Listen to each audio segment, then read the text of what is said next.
السلام علیکم ورحمۃ اللہ.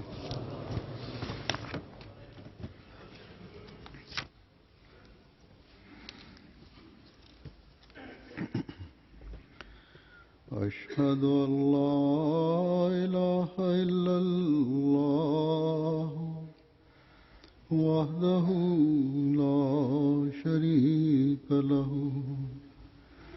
وأشهد أن محمدا عبده ورسوله أما بعد فأعوذ بالله من الشيطان الرجيم بسم الله الرحمن الرحيم الحمد لله رب العالمين الرحمن الرحيم مالك يوم الدين إياك نعبد وإياك نستعين اهدنا الصراط المستقيم صراط الذين أنعمت عليهم غير المغضوب عليهم ولا الضالين.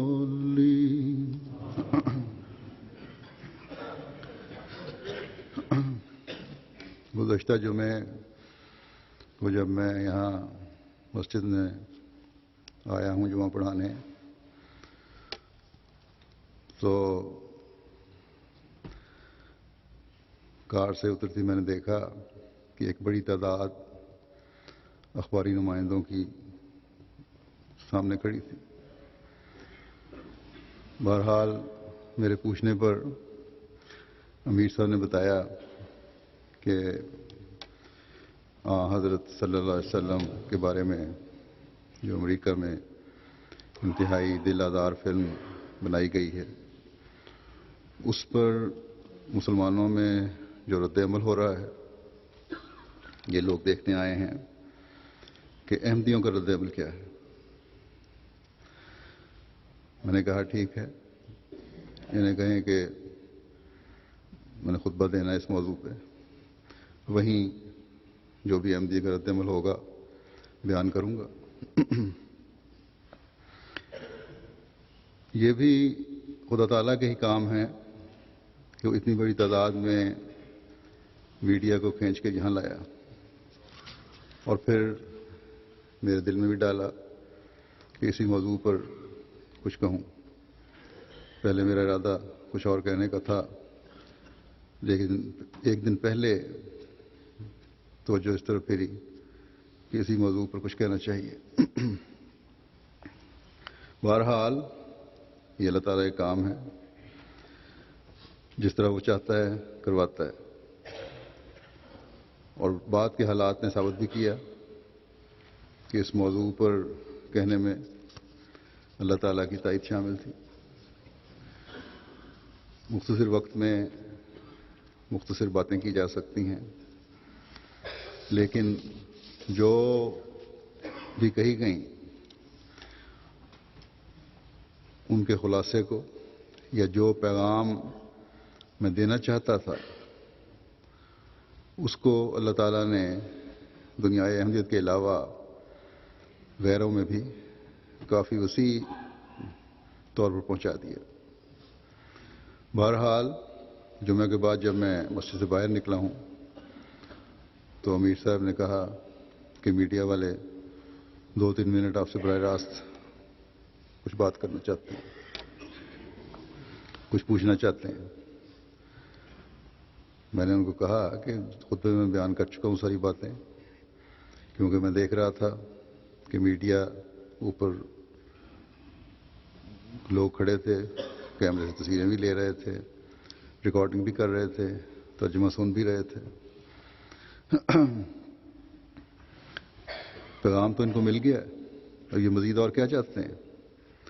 لیکن بہرحال کیونکہ انہوں نے ان کو اندر بٹھا دیا تھا کمرے میں یہ کہہ کر کے میں آؤں گا، تو اس بات میں بھی میں نے کہا ٹھیک ہے دیکھ لیتے ہیں۔ اگر حضرت صلی اللہ علیہ وسلم کی عزت اور ناموس کی خاطر اور باتیں بھی کرنی پڑیں تو ہم کریں گے، اور آپ کے مقام کے حوالے سے نیز اسلام کی تعلیم کے حوالے سے اگر اس انٹرویو کی وجہ سے کوئی بہتر پیغام دنیا کو پہنچ سکتا ہے تو اچھی بات ہے، پھر مل لیتا ہوں۔ جب میں کمرے میں گیا تو علاوہ اخباری نمائندوں کے ٹی وی چینلز کے نمائندے بھی تھے، جن میں نیوز نائٹ جو یہ بی بی سی کا زیر انتظام ہے، اسی طرح بی بی سی کے نمائندہ، نیوزی لینڈ نیشنل ٹیلی ویژن کا نمائندہ، فرانس کے ٹیلی ویژن کا نمائندہ اور بہت سارے دوسرے نمائندے شامل تھے۔ نیوزی لینڈ کا نمائندہ جو میرے دائیں طرف بیٹھا تھا اس کو پہلے موقع مل گیا، اس نے یہی سوال کیا کہ آپ کیا پیغام دینا چاہتے ہیں۔ اس کو میں نے بتایا کہ پیغام تو تم سن چکے ہو، ریکارڈنگ سن رہے تھے، خطبہ سن رہے تھے اور ترجمہ بھی سن رہے تھے۔ حضرت صلی اللہ علیہ وسلم کے مقام و مرتبہ کے بارے میں بیان کر چکا ہوں کہ آپ کا بہت بلند مقام ہے، اور آپ صلی اللہ علیہ وسلم کا اسوہ ہر مسلمان کے لیے قابل تقلید ہے۔ مسلمانوں کا رد عمل جو غم و غصے کا ہے وہ ایک لحاظ سے تو ٹھیک ہے، ایک پیدا ہونا چاہیے تھا، گو اس کا اظہار غلط طور پہ ہو رہا ہے بعض جگہ۔ ہمارے دلوں میں جو حضرت صلی اللہ علیہ وسلم کا مقام ہے، دنیا دار کی نظر اس تک نہیں پہنچ سکتی، اس لیے دنیا دار کو یہ احساس ہی نہیں ہے کہ کس حد تک اور کس طرح ہمیں ان باتوں سے صدمہ پہنچا ہے۔ ایسی حرکتیں دنیا کا امن برباد کرتی ہیں۔ نیوزی لینڈ کا یہ نمائندہ تھا، اس کا اس بات پر زور تھا کہ تم نے کہا ہے بڑے سخت الفاظ میں کہ یہ لوگ جہنم میں جائیں گے، تو یہ تو بڑے سخت الفاظ ہیں، تم بھی انہی لوگوں میں شامل ہو گئے۔ مطلب الفاظ تو یہ نہیں تھے لیکن ٹون سے یہ لگ رہا تھا۔ اس کو میں نے یہ کہا، میں بار بار اس سوال کو دہرا رہا تھا کہ ایسے لوگ جو اللہ تعالیٰ کے پیاروں کے بارے میں ایسی باتیں کریں، ان کا استہزاء کرنے کی کوشش کریں اور کرتے چلے جائیں اور کسی طرح سمجھانے سے باز نہ آئیں، تو مسخر اور ہنسی کا نشانہ بناتے رہیں، تو پھر اللہ تعالیٰ کی بھی ایک تقدیر ہے، وہ چلتی ہے اور عذاب بھی آ سکتا ہے، اور اللہ تعالیٰ پکڑتا بھی ہے ایسے لوگوں کو۔ خیر چپ کر گیا وہ، لیکن لگتا تھا کہ اس بات سے کچھ ڈرا بھی ہوا ہے، کچھ خوفزدہ بھی لگ رہا تھا۔ اس نے اپنی خبروں میں جو نیوزی لینڈ چینل کو بھیجی، نیشنل ٹیلی ویژن کو، وہاں وہ نشر ہوئی، اور جماعت کے حوالے سے پہلی دفعہ وہاں کے نیشنل ٹیلی ویژن پر کوئی خبر نشر ہوئی۔ وہاں کی جماعت بھی اس لحاظ سے خوش تھی کہ ہمارا تعارف ہو گیا وہاں، خطبے کے حوالے سے بھی اور میرے انٹرویو کے حوالے سے بھی۔ خطبے کے انگریزی مترجم کے الفاظ کہ یہ لوگ جہنم میں جائیں گے، یہ فقرہ بھی انہوں نے اپنی خبروں میں سنایا، ریکارڈ کیا ہوا تھا۔ لیکن اس میں یہ شرافت تھی کہ جو بعض دفعہ غیر مسلم نمائندوں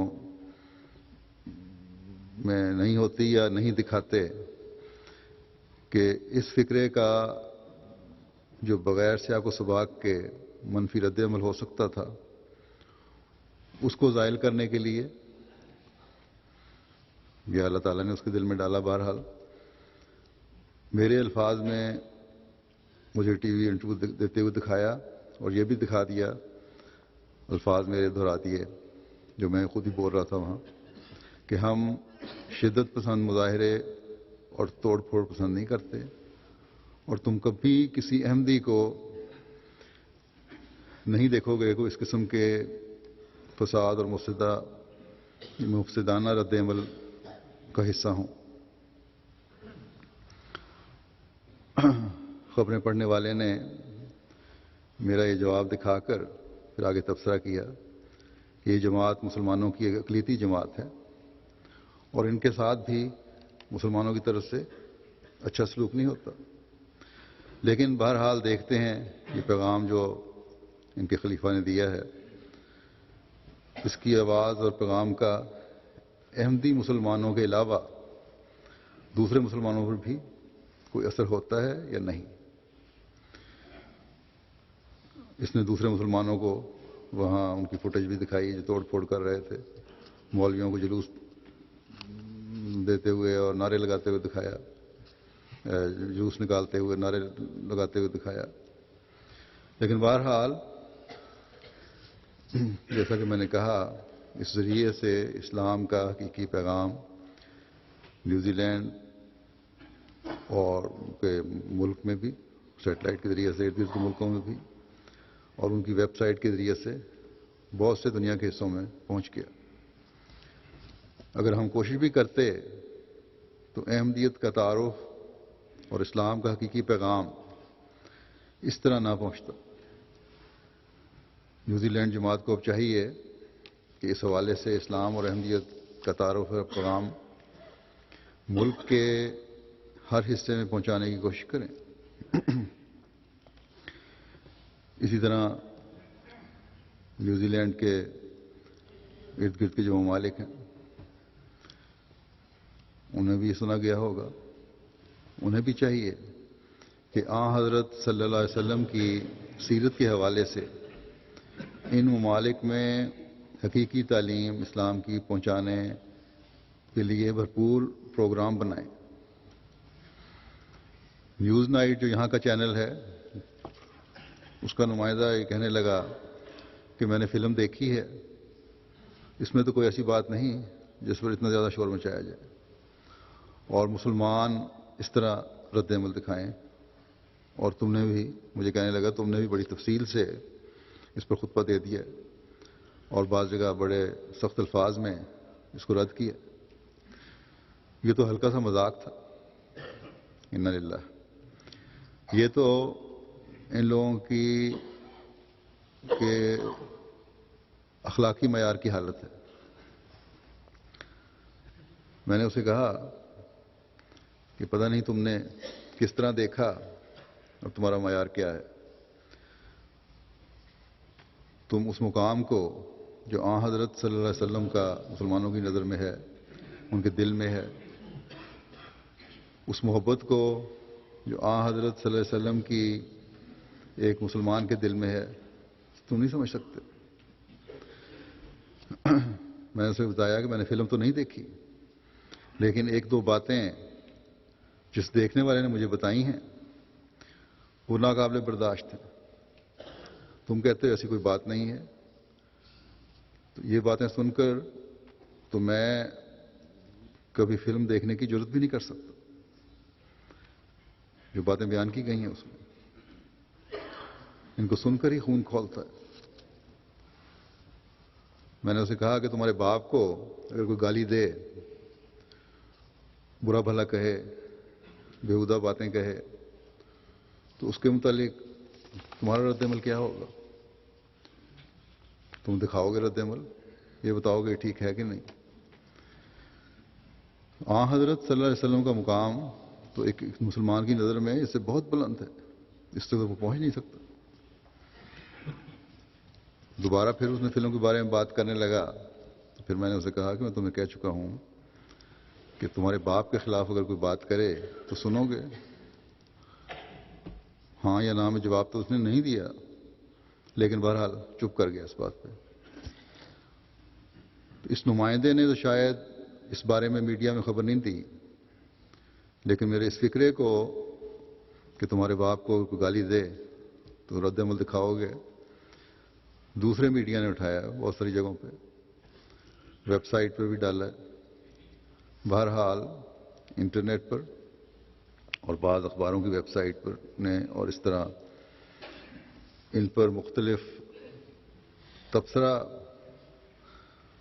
کرنے والوں نے، اور ایک پاکستانی انگلش اخبار نے خطبے کے حوالے سے، پریس میٹنگ کے حوالے سے جماعت احمدیہ مسلمہ کے موقف کو خوب دنیا پہ ظاہر کیا۔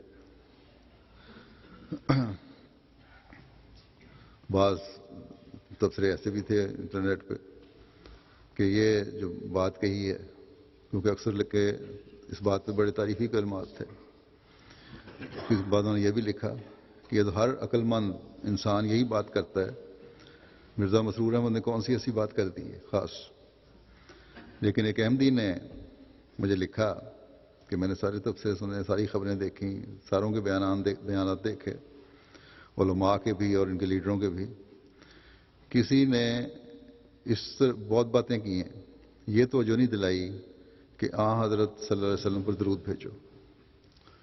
تو یہ توجہ بھی صرف جماعت احمدیہ کی طرف سے دلائی گئی ہے افراد جماعت کو، کہ اس کا ایک رد عمل یہ بھی ہونا چاہیے کہ زیادہ سے زیادہ آپ صلی اللہ علیہ وسلم پر درود بھیجا جائے۔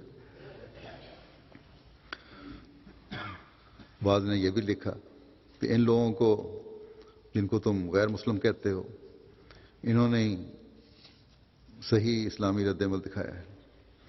تو بہرحال اس کی خوب تشہیر ہوئی ہے۔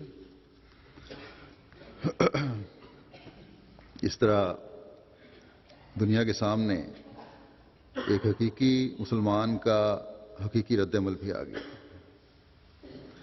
اسلام کی حقیقی تعلیم جو جماعت احمدیہ پیش کرتی ہے، اس کا بھی دنیا کو پتہ چل گیا۔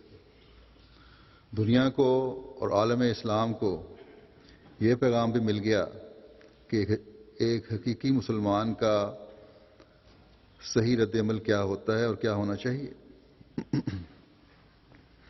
جیسا کہ میں نے کہا کہ یہ اللہ تعالیٰ کا خاص فضل اور اس کی تائید تھی کہ اس طرح کوریج ہوئی، ورنہ اگر اپنی کوشش بھی ہم کرتے تو صحیح اسلامی موقف جو جماعت احمدیہ پیش کرتی ہے دنیا کو پتہ نہ چلتا، یا ہم وسیع طور پر دنیا تک نہ پہنچا سکتے۔ اب اس کو آگے بڑھانا، اس کوریج سے فائدہ اٹھانا ہر جگہ کی جماعت کا اور ہر احمدی کا کام ہے۔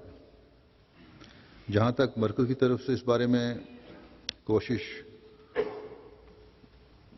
کی ہدایت اور طریقہ کار کا سوال ہے، میں نے خطبے کے حوالے سے اس کی اشاعت کی ہدایت تو کر دی ہے۔ بہرحال یہ ہدایت اور طریق جو بھی دفتروں کی طرف سے پہنچے گا جماعتوں کو اور افراد کو ان کی جماعتوں کی طرف سے، وہ تو ہو سکتا ہے کچھ وقت لے لے، چاہے چند دن ہی لگیں۔ تمام احمدی جو میری بات سن رہے ہیں ان کو چاہیے کہ اس موقع سے جو اللہ تعالیٰ نے مہیا فرمایا ہے، ایک تو جیسا کہ میں نے گزشتہ خطبے میں کہا تھا، اپنے عمل سے دنیا کے سامنے اسلام کی خوبصورت تعلیم پیش کریں، لیکن ساتھ ہی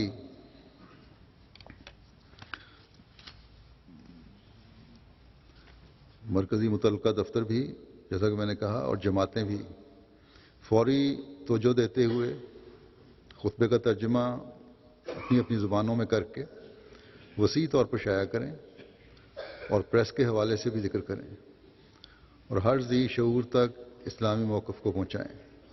مختصر سا خطبہ تھا، لیکن اس میں یہ بھی درج ہو کہ اگر حضرت صلی اللہ علیہ وسلم کی سیرت کے حسین پہلوؤں کو دیکھنا ہے تو حقائق اور تاریخ کی روشنی میں تمہیں ہم لٹریچر بھی مہیا کرتے ہیں، کتب بھی مہیا کرتے ہیں یا کر سکتے ہیں۔ اسی طرح ہماری ویب سائٹ جو ہے مختلف جماعتوں کی بھی ہیں، ان کا بھی پتہ دیں، مرکزی ویب سائٹ کا پتہ دیں جس میں یہ لٹریچر موجود ہو۔ جیسا کہ میں نے کہا اس بارے میں پہلے ہی میں ہدایت دے رہا تھا اور دے چکا ہوں. بعض لوگوں نے اپنے مشورے بھی دیے ہیں کہ اس خطبے کے حوالے سے اور پریس کے ساتھ سوال و جواب کے حوالے سے دنیا میں جو جماعت کے موقف کی تشہیر ہوئی ہے اس کو حضرت صلی اللہ علیہ وسلم کی سیرت کے پہلوؤں کو اجاگر کرنے کی بھرپور اس کے ذریعے سے حضرت صلی اللہ علیہ وسلم کی سیرت کے حسین پہلوؤں کو اجاگر کرنے کی بھرپور کوشش ہونی چاہیے اور اس سے فائدہ اٹھانا چاہیے. اپنے علاقے کی لائبریریوں میں بھی جماعت کی سیرت سے متعلق کتب جن کا انگریزی ترجمہ ہو چکا ہے یورپ میں مسلم یا انگلستان میں یا انگریزی بولنے والے ملکوں میں وہاں رکھوانی چاہیے یہ کتب. نیز اگر کسی طبقے کو مفت بھی مہیا کرنی پڑے تو کی جا سکتی. خاص طور پر وہ کتب جیسا کہ میں نے کہا جن کا انگلش ترجمہ ہو چکا ہے یا کسی اور زبان میں ترجمہ ہو چکا ہے ان کو کثرت سے پھیلایا جائے. مثلا حضرت خلیفۃ المسیح ثانی رضی اللہ تعالیٰ عنہ کی کتاب جو ہے لائف آف محمد انگریزی میں چھپی ہوئی ہے. اسی طرح حضرت مرزا بشیر احمد صاحب رضی اللہ تعالیٰ عنہ کی تصنیف سیرت النبی کا کچھ حصہ انگلش میں ترجمہ ہو گیا ہے.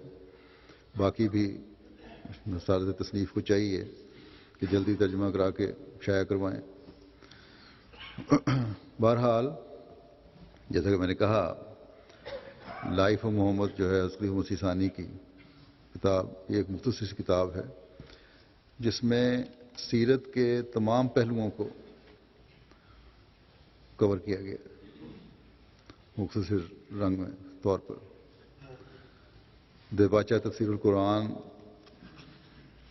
کا اصل میں یہ ایک حصہ ہے اس کا کچھ حصہ جس میں تاریخ بھی بیان ہوئی ہے اور سیرت بھی بیان ہوئی. یہ تقریباً کیا سارا ہی کا دباچے کا حصہ ہے جو سیرت سے اور تاریخ سے متعلقہ ہے اتنا حصہ جو آن وسلم کی ذات سے متعلق ہے. بہرحال اس کو پڑھنے سے حضرت صلی اللہ علیہ وسلم کی زندگی کا ہر پہلو اجاگر ہو کر سامنے آ جاتا ہے. اس کی اسی پیمانے پر اشاعت ہونی چاہیے. وکیل اشاعت اور تصنیف یہ رپورٹ کریں مجھے کہ کس کس زبان میں اس کا ترجمہ ہو چکا ہے. اگر سٹاک میں نہیں ہے تو فوری اس کی اشاعت بھی کروائیں. میرا خیال ہے جرمن زبان میں بھی اس کا ترجمہ ہے اور فرینچ میں بھی شاید ہے. بہرحال یہ رپورٹ دے دیں اور دنیا کے سامنے ہم نے حضرت صلی اللہ علیہ وسلم کی سیرت کے خصوصی پہلوؤں کو رکھنا ہے. یہ ہمارا کام ہے اور اس کو ہمیں بہرحال ایک کوشش کر کے سر انجام دینا چاہیے. آج یہ کام ایک لگن کے ساتھ صرف جماعت احمدیہ ہی کر سکتی. اس کے لیے ہر طرح کے پروگرام کی پہلے سے بڑھ کر کوشش کریں. سیمینار بھی ہوں جلسے بھی ہوں اور غیروں کو زیادہ سے زیادہ تعداد میں ان میں بلائیں. اور جیسا میں نے کہا کہ میرا گزشتہ خطبہ ہر زبان میں ترجمہ کر کے ایک چھوٹے سے پمفلٹ کی صورت میں بنا کر ایک مہم کی صورت میں جس طرح پہلے امن کے حوالے سے لیفلیٹنگ ہوئی تھی اس طرح تقسیم کر دیں. لیکن اس کام کو زیادہ دیر نہیں لگنی چاہیے. ہفتہ 10 دن کے اندر اندر یہ کام ہو سکتا ہے اور کرنا چاہیے. بڑے ممالک میں اس کی اشاعت کا کام بڑی آسانی سے ہو سکتا ہے. یہ لوگ تو اپنی حرکتوں سے باز نہیں آ رہے اور نہ آئیں گے. جو رد عمل عمومی طور پر مسلمان دکھا رہے ہیں اس کو لے کر لگتا ہے کہ لوگ مزید ہمارے دلوں کو زخمی کرنے کے درپے ہیں. اپنی خبیثانہ حرکتوں کو ایک ملک سے دوسرے ملک میں پھیلاتے چلے جا رہے ہیں. اب 2 دن پہلے اسپین کے کسی اخبار نے بھی یہ خاکے بنائے تھے اور شائع کیے ہیں اور کہا یہ ہے کہ یہ تو مذاق ہے اور یہ مسلمانوں کے رد عمل کا جواب بھی ہے. بس ہمیں ان لوگوں کا منہ بند کرنے کے لیے اور کم از کم شرفاء اور پڑھے لکھے لوگوں کو بتانے کے لیے کہ یہ غلط طریق دنیا کا امن برباد کر رہا ہے، بھرپور کوشش کرنے کی ضرورت ہے تاکہ جس حد تک ممکن ہو ان کے ظالمانہ رویے کی حقیقت سے ہم دنیا کو آگاہ کر سکیں۔ یہاں یو کے میں اور کامن ویلتھ ملکوں میں کوئین کی ڈائمنڈ جوبلی گزشتہ دنوں منائی گئی تھی۔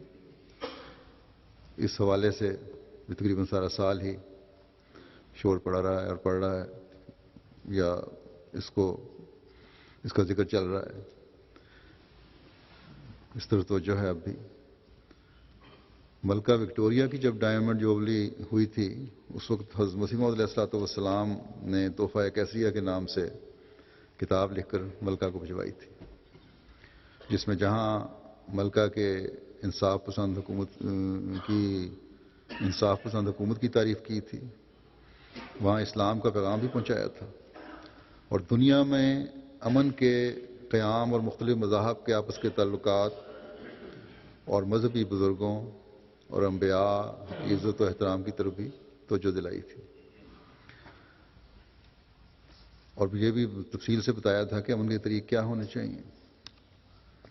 اب جب ملکہ الزبتھ کی ڈائمنڈ جوبلی ہوئی ہے تو تحفہ کیسریہ کا ترجمہ خوبصورت پرنٹ کر کے اور جلد کے ساتھ اس کو ملکہ کو بھجوایا گیا تھا۔ ملکہ کا جو متعلقہ شعبہ ہے جس کو دی گئی تھی جا کے کتاب تحفے کے طور پر، ساتھ میرا خط بھی تھا، ان کی طرف سے مجھے جواب بھی آیا ہے شکریہ کا، اور یہ بھی کہ ملکہ کی کتابوں کی جو کلیکشن ہے وہاں رکھ دی گئی ہے اور ملکہ اس کو پڑھے گی۔ بہرحال پڑھتی ہے نہیں، لیکن جو ہماری ذمہ داری تھی ہم نے ادا کرنے کی کوشش کی ہے۔ اس وقت بھی دنیا کی بدامنی کے وہ حالات ہیں جو اس زمانے میں بھی تھے، بلکہ بعض لحاظ سے بڑھ رہے ہیں، اور اسلام پر حملہ، حضرت صلی اللہ علیہ وسلم کی ذات پر حملہ، آپ کا استہزاء، یہ لوگ کرتے چلے جا رہے ہیں اور بہت آگے بڑھ رہے ہیں۔ اس لیے حضرت مسیح موعود علیہ السلام کے اس پیغام کی تشہیر کی آج بھی بہت ضرورت ہے۔ اس لیے امن اور مذہب کے احترام کے حصے کا جو اس میں حصہ ہے، اور پھر اور بھی دیا ہوا ہے کہ کانفرنسیں بھی ہونی چاہیے، منعقد کس طرح ہونی چاہیے، سارے ایسے کر کے ایک پمفلٹ کی شکل میں چھاپ کر یہاں بھی اور دنیا میں بھی تقسیم کرنے کی ضرورت ہے۔ اس کو بھی، اس پر بھی فوری کام ہونا چاہیے۔ یہ 2-3 ورق کا پیغام بنے گا، زیادہ سے زیادہ 4-5 ورقے بن جائیں گے، جس میں حضرت مسیح موعود علیہ السلام نے انبیاء کا ذکر فرماتے ہوئے یہ مثال دی ہے کہ اگر کسی حکومت کے نام پر کوئی اس کی طرف سے جھوٹا قانون بنا کر پھیلائے اور اپنے آپ کو حکومت کا کرندہ ثابت کرے یا کرنے کی کوشش کرے، تو حکومت کی مشینری حرکت میں آتی ہے اور ایسے شخص یا گروہ کے خلاف کارروائی کرتی ہے۔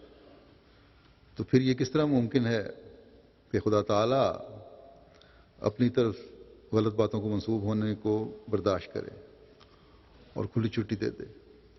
بس انبیاء بھی جب خدا تعالیٰ کی طرف سے پیغام لانے کا دعویٰ کرتے ہیں اور ان کی جماعتیں بھی بڑھ رہی ہوتی ہیں، تو یہ بات ثابت کرتی ہے کہ یہ جماعت یا یہ لوگ خدا تعالیٰ کی طرف سے ہیں۔ بس خدا تعالیٰ کی طرف سے آئے ہوں کا احترام کرنا چاہیے تاکہ دنیا کا امن قائم رہے۔ اس بارے میں ایک حصہ جو آپ نے فرمایا کہ کس طرح امن ہونا چاہیے اور کیا مقام ہوتا ہے انبیاء کا، وہ میں پیش کرتا ہوں اس وقت۔ آپ فرماتے ہیں کہ سو یہی قانون خدا تعالیٰ کی قدیم سنت میں داخل ہے، یعنی وہی قانون کہ اگر حکومت دنیاوی حکومتیں نہیں کرتی برداشت، اپنے کسی ایسی بات کو اپنی طرف منسوب ہونا برداشت نہیں کرتی جو نہیں کہی گئی، تو اللہ تعالیٰ کس طرح برداشت کرے گا؟ فرمایا سو یہی قانون خدا تعالیٰ کی قدیم سنت میں داخل ہے کہ وہ نبوت کے جھوٹے دعویٰ کرنے والے کو مہلت نہیں دیتا، بلکہ ایسا شخص جلد پکڑا جاتا ہے اور اپنی سزا کو پہنچ جاتا ہے۔ اس قاعدے کے لحاظ سے ہمیں چاہیے کہ ہم ان تمام لوگوں کو عزت کی نگاہ سے دیکھیں اور ان کو سچا سمجھیں جنہوں نے کسی زمانے میں نبوت کا دعویٰ کیا اور پھر وہ دعویٰ ان کا جڑ پکڑ گیا اور ان کا مذہب دنیا میں پھیل گیا اور استحکام پکڑ گیا اور ایک عمر پا گیا۔ اور اگر ہم ان کے مذہب کی کتابوں میں غلطیاں پائیں یا اس مذہب کے پابندوں کو بدچلنیوں میں گرفتار مشاہدہ کریں تو یہ ہمیں نہیں چاہیے کہ وہ سب داغے ملامت ان مذاہب کے بانیوں پر لگا دیں، کیونکہ کتابوں کا محرف ہو جانا ممکن ہے، اجتہادی غلطیوں کا تفسیروں میں داخل ہو جانا ممکن ہے، لیکن یہ ہرگز ممکن نہیں کہ کوئی شخص کھلا خدا پر افتراء کرے اور کہے کہ میں اس کا نبی ہوں اور اپنا کلام پیش کرے اور کہے کہ یہ خدا کا کلام ہے، حالانکہ وہ نہ نبی ہو اور نہ اس کا کلام خدا کا کلام ہو۔ پھر خدا اس کو سچوں کی طرح مہلت دے، یہ سب کچھ ہو اور پھر خدا اس کو سچوں کی طرح مہلت دے اور سچوں کی طرح اس کی قبولیت پھیلائے۔ لہٰذا یہ اصول نہایت صحیح اور نہایت مبارک اور باوجود اس کے صلح کاری کی بنیاد ڈالنے والا ہے کہ ہم ایسے تمام نبیوں کو سچے نبی قرار دیں جن کا مذہب جڑ پکڑ گیا اور عمر پا گیا اور کروڑ ہا لوگ اس مذہب میں آ گئے۔ یہ اصول نہایت نیک اصول ہے، اور اگر اس اصل کی تمام دنیا پابند ہو جائے تو ہزاروں فساد اور توہین مذہب جو مخالف امن عامہ خلائق ہیں اٹھ جائیں۔ یہ تو ظاہر ہے کہ جو لوگ کسی مذہب کے پابندوں کو ایک ایسے شخص کا پیرو خیال کرتے ہیں جو ان کی دانست میں دراصل وہ کاذب اور مفتری ہے، تو وہ اس خیال سے بہت سے فتنوں کی بنیاد ڈالتے ہیں اور وہ ضرور توہین کے جرائم کے مرتکب ہوتے ہیں اور اس نبی کی شان میں نہایت گستاخی کے الفاظ بولتے ہیں اور اپنے کلمات کو گالیوں کی حد تک پہنچاتے ہیں اور صلح کاری اور عامہ خلائق کے امن میں فتور ڈالتے ہیں، حالانکہ یہ خیال ان کا بالکل غلط ہوتا ہے اور وہ اپنے گستاخانہ اقوال میں خدا کی نظر میں ظالم ہوتے ہیں۔ خدا جو رحیم و کریم ہے وہ ہرگز پسند نہیں کرتا جو ایک جھوٹے کو ناحق کا فروغ دے کر اور اس کے مذہب کی جڑ جما کر لوگوں کو دھوکے میں ڈالے، اور نہ جائز رکھتا ہے کہ ایک شخص باوجود مفتری اور کذاب ہونے کے دنیا کی نظر میں سچے نبیوں کا ہم پلہ ہو جائے۔ بس یہ اصول نہایت پیارا اور امن بخش اور صلح کاری کی بنیاد ڈالنے والا اور اخلاقی حالتوں کو مدد دینے والا ہے کہ ہم ان تمام نبیوں کو سچا سمجھ لیں جو دنیا میں آئے، خواہ وہ ہند میں ظاہر ہوئے یا فارس میں یا چین میں یا کسی اور ملک میں، اور خدا نے کروڑ ہا دلوں میں ان کی عزت اور عظمت بٹھا دی اور ان کے مذہب کی جڑ قائم کر دی اور کئی صدیوں تک وہ مذہب چلا آیا۔ یہی اصول ہے جو قرآن نے ہمیں سکھلایا۔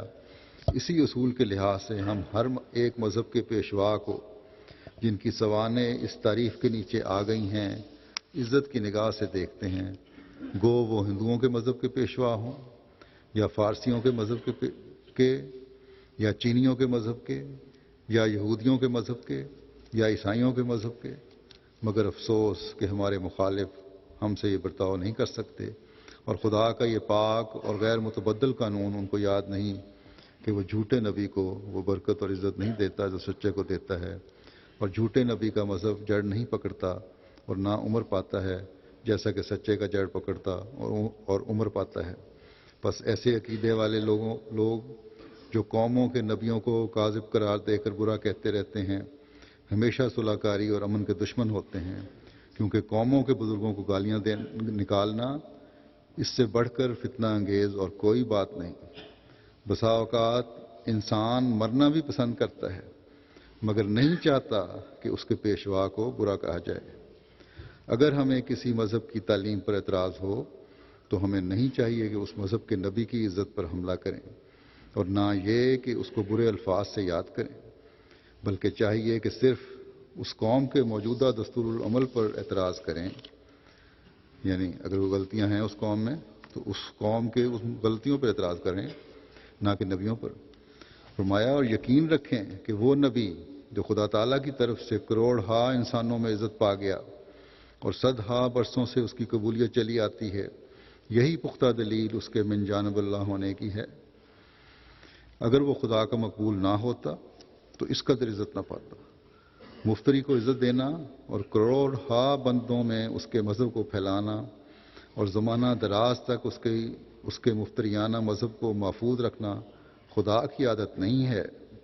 سو جو مذہب دنیا میں پھیل جائے اور جم جائے اور عزت اور عمر پا جائے وہ اپنی اصلیت کی روح سے ہرگز جھوٹا نہیں ہو سکتا۔ بس اگر وہ تعلیم قابل اعتراض ہے تو اس کا سبب یا تو یہ ہوگا، اس کی 3 وجوہات بتائیں آپ نے کیوں اگر موجودہ زمانے میں اگر وہ مذہب قابل اعتراض ہوتا ہے تو اس کی 3 وجوہات ہیں۔ فرمایا اس کا سبب یہ ہوگا کہ نمبر 1 اس نبی کی ہدایتوں میں تحریف کی گئی، یعنی جو ہدایات دی تھی نبی نے ان کو بدلا گیا۔ نمبر 2 یہ اور یا یہ سبب ہوگا کہ ان ہدایتوں کی تفسیر کرنے میں غلطی ہو گئی، ان کی تفسیر غلط رنگ میں کی گئی۔ اور تیسری بات یہ یا یہ بھی ہو سکتا ہے کہ خود ہم اعتراض کرنے پر حق پر نہ ہوں، سمجھ ہی نہیں آئی ایک بات کی اور اعتراض کر دیا، جس طرح آج کوئی اٹھتے ہیں حضرت صلی اللہ علیہ وسلم کی ذات پر اعتراض کر دیتے ہیں، نہ تاریخ پڑھی، نہ واقعات پڑھے، نہ قرآن کی سمجھ آئی۔ فرمایا کہ چنانچہ دیکھا جاتا ہے کہ بعض پادری صاحبان اپنی کم فہمی کی وجہ سے قرآن شریف کی ان باتوں پر اعتراض کر دیتے ہیں جن کو توریت میں صحیح اور خدا کی تعلیم مان چکے ہیں۔ سو ایسا اعتراض خود اپنی غلطی یا شتاب کاری ہوتی ہے۔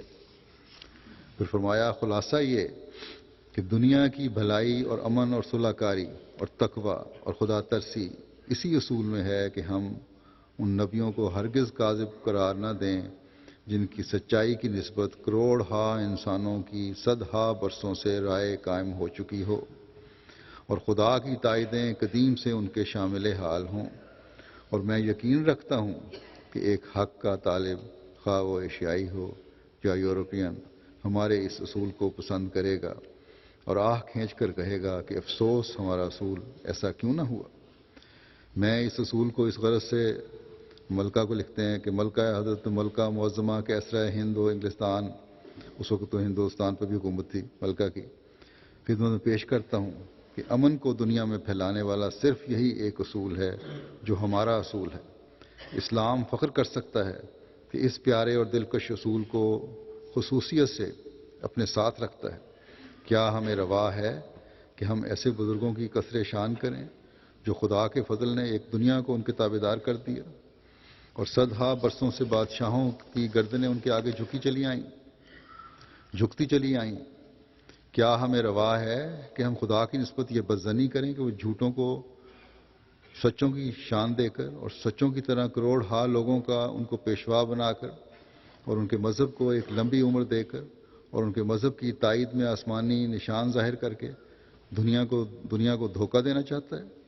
اگر خدا ہی ہمیں دھوکہ دے تو پھر ہم راست اور ناراست میں کیوں کر فرق کر سکتے ہیں؟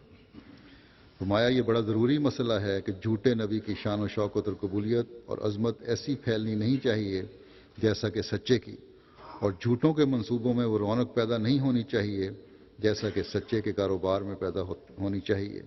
اسی لیے سچے کی اول علامت یہی ہے کہ خدا کی دائمی تائیدوں کا سلسلہ اس کے شامل حال ہو اور خدا اس کے مذہب کے پودے کو کروڑ ہا دلوں میں لگا دے اور عمر بخشے۔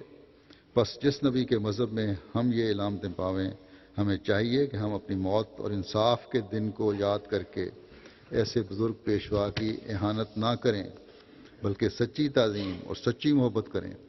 غرض یہ وہ پہلا اصول ہے جو ہمیں خدا نے سکھلایا ہے، جس کے ذریعے سے ہم ایک بڑے اخلاقی حصے کے وارث ہو گئے۔ آپ نے یہ بھی فرمایا کہ ایسی کانفرنسیں ہونی چاہیے جہاں مختلف مذاہب کے لوگ اپنے مذہب کے بارے میں خوبیاں بھی بیان کریں۔ اور اس وقت تو اسلام اگر دیکھا جائے عملی رنگ میں تو دنیا کا پہلا مذہب ہے اور تعداد کے لحاظ سے بہرحال دنیا کا دوسرا مذہب بڑا مذہب ہے. اس لیے بہرحال دنیا کے دوسرے مذاہب کو مسلمانوں کی عزت کرنی چاہیے اور حضرت صلی اللہ علیہ وسلم کی عزت اور احترام کا جو حق ہے وہ ادا کرنے کی کوشش کرنی چاہیے. نہیں تو فساد اور بے امنی پیدا ہوگی دنیا میں. بس ہم جب دنیا کے مذاہب کا عزت و احترام کرتے ہیں، ان کے بزرگوں اور انبیاء کو خدا تعالیٰ کا فرستادہ سمجھتے ہیں، تو صرف اس خوبصورت تعلیم کی وجہ سے جو قرآن کریم نے ہمیں دی ہے اور جو حضرت صلی اللہ علیہ وسلم نے ہمیں سکھائی. مخالفین اسلام باوجود اس کے کہ حضرت صلی اللہ علیہ وسلم کے متعلق نازیبا الفاظ بھی استعمال کرتے ہیں، بیہودہ قسم کی تصویریں بھی بناتے ہیں، ہم کسی مذہب کے نبی اور بزرگ کو جواب میں غلط الفاظ سے نہیں پکارتے یا ان پر استہزاء نہیں کرتے. اس کے باوجود مسلمانوں کو نشانہ بنایا جاتا ہے کہ یہ امن برباد کرنے والے ہیں. پہلے خود یہ لوگ امن برباد کرنے والی حرکتیں کرتے ہیں، جذبات کو بھڑکانے کی کوشش کرتے ہیں، اور جب جذبات بھڑک جائیں تو کہتے ہیں کہ دیکھو مسلمان ہیں ہی تشدد پسند، اس لیے ان کے خلاف ہر طرح کی کارروائی کرو. جیسا کہ میں نے گزشتہ خطبے میں بتایا تھا کہ مخالفین اسلام کو یہ سب کچھ کرنے کی ضرورت اس لیے ہے کہ مسلمان ایک ہو کر نہیں رہتے. لیکن بہرحال ہم احمدی مسلمان جن کو خدا تعالیٰ نے مسیح موعود اور مہدی موعود کے ہاتھ پر جمع کر دیا، ہمارا کام ہے کہ دنیا کو ہدایت کے راستے دکھائیں، امن اور سلامتی کے طریق بتائیں. حضرت مسیح موعود علیہ الصلوۃ والسلام کے اس پیغام کو جو میں نے پڑھا ہے اس کی خوب تشہیر کریں تاکہ دنیا کو حقیقی اسلامی تعلیم کا پتہ چل سکے. دنیا داروں کو یہ پتہ ہی نہیں ہے کہ حضرت صلی اللہ علیہ وسلم کا مقام ہمارے دل میں اور ایک حقیقی مسلمان کے دل میں کیا ہے. آپ صلی اللہ علیہ وسلم کی تعلیم اور آپ کا اسوہ حسنہ کس قدر خوبصورت ہے، کیا حسن ہے اس میں. ایک حقیقی مسلمان کو آپ صلی اللہ علیہ وسلم سے کس قدر عشق اور محبت ہے، اس کا یہ لوگ اندازہ ہی نہیں کر سکتے.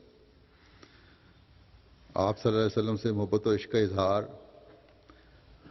آج سے 1400 سال پہلے صرف حسان بن ثابت نے اپنے اس شعر میں نہیں کیا تھا کہ کنت السواد لناظری فعمی علی الناظر من جاء بعد کا فلجمت فعلیہ کا کنت حاضر. یعنی اے محمد رسول اللہ صلی اللہ علیہ وسلم، تو میری آنکھ کی پتلی تھا، آج تیرے مرنے سے میری آنکھ اندھی ہو گئی. اب تیرے مرنے کے بعد کوئی مرے مجھے کوئی پرواہ نہیں، میں تو تیری موت سے ہی ڈرتا تھا. یہ شعر آپ کی وفات پر حسان بن ثابت نے کہا تھا. لیکن ہمیں اس زمانے میں بھی حضرت مسیح موعود علیہ الصلوۃ والسلام نے عشق و محبت حضرت صلی اللہ علیہ وسلم سے عشق و محبت، ایک گہری عشق و محبت پیدا کی ہے. ہمارے دل میں اس عشق و محبت کی جوت جگائی ہے. آپ ایک جگہ اس عشق و محبت کا نقشہ کھینچتے ہوئے فرماتے ہیں اپنا یہ لمبے جو عربی قصیدہ ہے بڑا لمبا، کہ اس کے کچھ شعر ہیں کہ قوم راؤ کا و امتن کا دخبرت من ذالک البدر الذی اسوانی، کہ ایک قوم نے تجھے دیکھا ہے اور ایک امت نے خبر سنی ہے اس بدر کی جس نے مجھے اپنا عاشق بنایا. یبکون من ذکر الجمال ثوابتاً وتعلما من لغت الہجرانی، وہ تیرے حسن کی یاد میں بوجہ عشق کے روتے ہیں اور جدائی کی جلن کے دکھ اٹھانے سے بھی روتے ہیں. وَأَرَى الْقُلُوبَ لَدَى الْحَنَاجِرِ قُرْبَةً وَأَرَى الْغُرُوبَ تسیلها العینان، اور میں دیکھتا ہوں کہ دل بے قراری سے گلے تک آ گئے ہیں، اور میں دیکھتا ہوں کہ آنکھیں آنسو بہا رہی ہیں۔ اس لمبے قصیدے کا آخری شعر یہ ہے، بہت ساروں کو ہمارے بچوں کو بھی یاد ہے یہ قصیدہ، کہ جسمی یطیر الیک من شوقین علا یا لیت کانت قوت الطیرانی، کہ میرا جسم تو شوق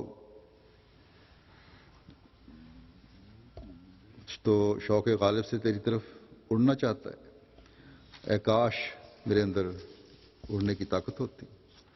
بس ہمیں تو حضرت صلی اللہ علیہ وسلم سے یہ عشق و محبت کے سبق سکھائے گئے ہیں، اور یہ دنیا دار کہتے ہیں کہ کیا فرق پڑتا ہے، ہلکا پھلکا مذاق ہے۔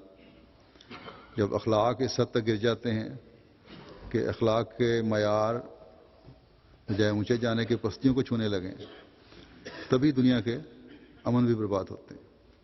لیکن جیسا کہ میں نے کہا ہے کہ ہمارا کام ہے کہ زیادہ سے زیادہ کوشش کر کے حضرت صلی اللہ علیہ وسلم کی سیرت کے مختلف پہلوؤں کو دنیا کے سامنے پیش کریں۔ اس کے لیے مختصر اور بڑی جامع کتاب لائف آف محمد یا دیباچہ تفسیر القرآن کا سیرت والا حصہ ہے، اس کو ہر احمدی کو پڑھنا چاہیے۔ اس میں سیرت کے قریباً تمام پہلو بیان ہو گئے ہیں، یا یہ کہہ سکتے ہیں کہ ضروری پہلو بیان ہو گئے ہیں، اور پھر اپنے ذوق اور شوق اور علمی قابلیت کے لحاظ سے دوسری سیرت کی کتابیں بھی پڑھیں، اور دنیا کو مختلف طریقوں سے، رابطوں سے، مضامین سے، پمفلٹ سے حضرت صلی اللہ علیہ وسلم کے حسن و احسان سے آگاہ کریں۔ اللہ تعالیٰ اس کا اہم کام اور فریضے کو سر انجام دینے کی ہر احمدی کو توفیق عطا فرمائے، اور دنیا کو عقل عطا فرمائے کہ وہ اس قسم کے بیہودہ اور ظالمانہ مذاق کرنے والوں یا دشمنیوں کا اظہار کرنے والوں کا ایک عقل مند طبقہ خود رد کرے، تاکہ دنیا بدامنی سے بھی بچ سکے اور اللہ تعالیٰ کے عذاب سے بھی بچ سکے۔ اللہ کرے کہ ایسا ہی ہو۔ اس وقت جمعے کی نماز کے بعد میں ایک جنازہ پڑھاؤں گا، جنازہ حاضر ہے، آ چکا ہے۔ یہ جنازہ ہے مکرم مولانا نصر اللہ خان ناصر صاحب کا، جو مربی سلسلہ تھے۔ 23 ستمبر کو ہارٹ اٹیک کی وجہ سے ان کو دل کی پرانی تکلیف تھی، ان کی وفات ہوئی ہے۔ 72 سال ان کی عمر تھی۔ انا للہ و انا الیہ راجعون۔ یہیں تھے، یو کے میں رہتے تھے آج کل۔ چودھری مہر اللہ دتا صاحب گجرات کے بیٹے تھے۔ ان کے والد صاحب نے 1918 میں اپنے گاؤں سے پیدل سیالکوٹ جا کر حضرت مسلم موعود رضی اللہ عنہ کے ہاتھوں بیعت کی تھی۔ مرحوم نصر اللہ خان ناصر صاحب نے 1960 میں زندگی وقف کی، جامعہ احمدیہ ربوہ میں داخلہ لیا۔ دوران تعلیم آپ نے اپنا پہلا مضمون اس عنوان سے لکھا کہ خلیفہ ہرگز معزول نہیں ہو سکتا، جو الفضل ربوہ میں شائع بھی ہوا۔ آپ کا علمی ذوق کافی تھا، اس کی وجہ سے آپ کو جامعہ کے رسالہ مجلۃ الجامعہ کا ایڈیٹر مقرر کیا گیا۔ خاص ملکہ حاصل تھا آپ کو مضامین لکھنے کا بھی، جماعتی رسائل میں، اخباروں میں مضامین لکھا کرتے تھے۔ جامعہ سے فارغ ہونے کے بعد 1983 تک پاکستان کی مختلف جماعتوں میں بطور مربی سلسلہ خدمات انجام دیتے رہے۔ اصلاح ارشاد مقامی میں بھی خدمت کی توفیق پائی، دفتر میں، مرکز میں۔ 1994 سے 2004 تک مہان نامہ انصار اللہ کے ایڈیٹر رہے۔ اس وجہ سے ان پہ مقدمات بھی قائم ہوئے بہت سارے، جس کی وجہ سے اب وہ پیروی کے لیے ربوہ سے کراچی، سندھ اور ملک کے دوسرے شہروں میں جانا پڑتا تھا ان مقدمات کی وجہ سے۔ بعض دفعہ بڑی جلدی تاریخیں ملتی تھیں، لیکن یہ بڑی ہمت سے باوجود بیماری کے اور عمر کے جایا کرتے تھے۔ بڑی بہادری سے انہوں نے ان مقدمات کا سامنا کیا ہے۔ بعض دفعہ عدالتوں میں حالات خراب ہو جاتے تھے، بڑی مایوسی کیفیت ہوتی تھی، بعض دفعہ دشمن بڑا سرگرم ہوتا تھا، لیکن بہرحال اللہ تعالیٰ نے ان کو ہمت دی اور انہوں نے اس سے اپنے یہ جو مقدمات بنے ان میں ہمیشہ پیش ہوتے رہے. دارالقضاء میں بطور قاضی کی خدمت انجام دینے کی توفیق ملی ان کو. آپ نے ایک کتاب اصحاب صدق و صفا بھی لکھی جس میں 313 صحابہ حضرت مسیح علیہ الصلوۃ والسلام کا ذکر کیا. ان کی تاریخ تھی کہ ان کے بارے میں تھی. اس کے علاوہ بھی بہت ساری کتب آپ کی تصنیف ہیں. انتہائی دعا گو تھے، نیک سادہ متوکل مزاج، ہمت بلند تھی جیسا کہ میں نے کہا، دھیمی طبیعت کے مالک تھے اور بڑے باوفا انسان تھے. موسی بھی تھے مرحوم. اللہ تعالیٰ ان کو سے مغفرت کا سلوک فرمائے اور انہیں اپنی رضا کی جنتوں میں اعلیٰ مقام عطا فرمائے. اللہ تعالیٰ ان کے بچوں کو بھی ان کی نیکیوں کو جاری رکھنے کی توفیق عطا فرمائے. ابھی جیسا کہ میں نے کہا، نماز جمعہ کے بعد ان کا نماز جنازہ یہاں حاضر ہے، وہ باہر جا کے ادا کروں گا. اب آپ یہیں صفیں درست کر لیں مسجد کے اندر ہی.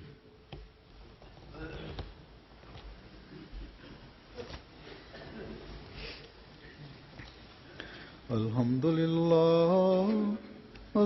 للہ نحمده ونستعینه ونستغفره ونؤمن به ونتوکل علیہ ونعوذ باللہ من شرور انفسنا ومن سیئات اعمالنا من يهده الله فلا مضل له ومن يضلل فلا هادي له ونشهد أن لا إله إلا الله ونشهد أن محمدا عبده ورسوله.